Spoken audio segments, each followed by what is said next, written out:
Voilà, c'est parti. Alors bonjour, je vous remercie de bien vouloir répondre à cette interview. Bonjour. Est-ce que vous pouvez vous présenter en quelques mots, s'il vous plaît? Bien sûr, je m'appelle Julie Almo Gonzalez, je suis belge, née en Belgique, mon père est espagnol et ma mère est belge, et je pense que c'est ça qui fait toute la Belgique. Je travaille ici à l'Atomium. L'Atomium, c'est le symbole de Bruxelles et de toute la Belgique. Ça représente la maille élémentaire du fer, mais on dit plus couramment un atome de fer, et c'est à l'intérieur, vous pouvez trouver des expositions, un restaurant, une vue panoramique, enfin tout ce qui fait qu'une foule de touristes se presse à l'Atomium. J'ai 29 ans, je travaille ici depuis 3 ans, j'ai une passion pour les documentaires animaliers et les pays très loin. Ok, très bien, merci beaucoup. Est-ce que vous pouvez me définir l'Europe en quelques mots, pour vous, ce que c'est? Oui, alors l'Europe, c'est, je pense, une volonté pas encore tout à fait aboutie, mais très bien inspirée d'unification de pays qui ont connu des guerres assez sanglantes, et une volonté d'unir ces pays pour s'opposer économiquement à d'autres et aussi pour éviter ce genre de troubles et de conflits. Je pense que ça, c'est une bonne piste. D'accord. Est-ce que vous vous sentez européenne? Je me sens, à vrai dire, oui, européenne. On a une culture et une analyse différente, je pense. On ne peut pas être américain. Maintenant, est-ce que vraiment je porte l'Europe au effort? Non, je la critique quand même régulièrement. D'accord, c'est pas parce qu'on est critique. Mais je me sens européenne, je suis européenne, c'est indiscutable. D'accord, très bien. Que représente votre pays, la Belgique, au sein de l'Union européenne? Bien, le siège des institutions. Donc, et d'ailleurs, je trouve ça un petit peu négatif, car quand une décision est prise à l'échelle européenne, on dit toujours Bruxelles a décidé que. Et donc j'aimerais que ça change, s'il vous plaît. On essaiera de faire passer le message, je ne sais pas si on va beaucoup nous entendre à la commission, on verra. Avez-vous déjà voyagé dans d'autres pays de l'Union européenne? Oui. Quelles sont les personnalités qui incarnent pour vous l'Europe au cours de son histoire, depuis sa création jusqu'à maintenant? Est-ce qu'il y a des personnes qui émanent pour vous? Oui, bien sûr. Je suis désolée, mais j'ai un bug, je me souviens plus. De notre SPAC, oui, voilà. Pour nous Belges, c'est surtout SPAC qui incarne l'esprit européen. D'accord.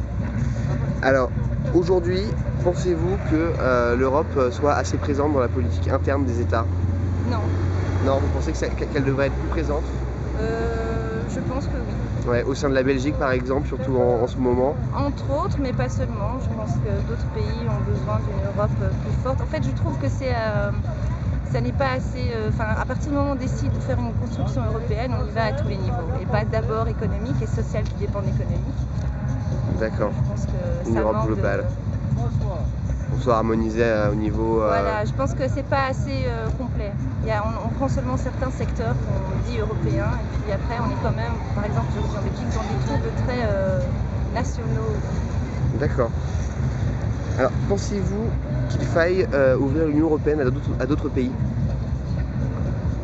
Je pense qu'on est déjà beaucoup de pays et qu'il faudrait surtout prendre le temps, laisser à chaque pays un temps d'adaptation en fonction de son histoire et de sa situation économique et sociale. Par contre, je trouve qu'on pourrait ouvrir l'Europe à la Turquie.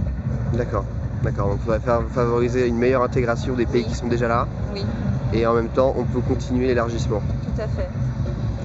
Alors, avez-vous déjà connu la guerre ou un conflit majeur? Non. Non. Non, j'ai cette chance-là. Pensez-vous que l'euro soit une bonne chose? C'est-à-dire là maintenant c'est un état de fait, c'est plus discutable. Je pense que la transition a été un peu dure pour beaucoup de gens. Ouais. Donc oui, tout a été arrondi vraiment nettement à l'échelle supérieure. Ouais. Mais c'est très facile de voyager, de n'avoir qu'une seule monnaie. D'accord. Avez-vous subi la crise économique? Oui, mais je pense ne pas être la moins privilégiée. Donc oui, on l'a tous subi. Je crois, j'ai une partie de ma famille qui est espagnole, et je pense que là c'est bien pire pour le moment. D'accord. Vous pensez que l'Union européenne a tenu son rôle pendant la crise économique? Non. Non. Non, ils ont tous repris leur vie. C'est mon avis. Alors, dernière question, ou avant-dernière question, est-ce que vous pensez qu'il y a un domaine sur lequel l'Europe doit avancer? S'il y en a un sur lequel l'Europe doit avancer, ce serait quoi?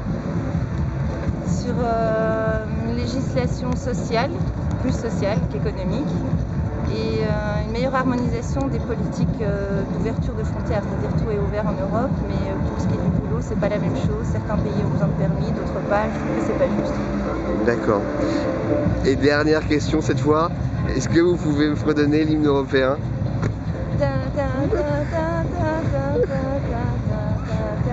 Merci beaucoup en tout cas.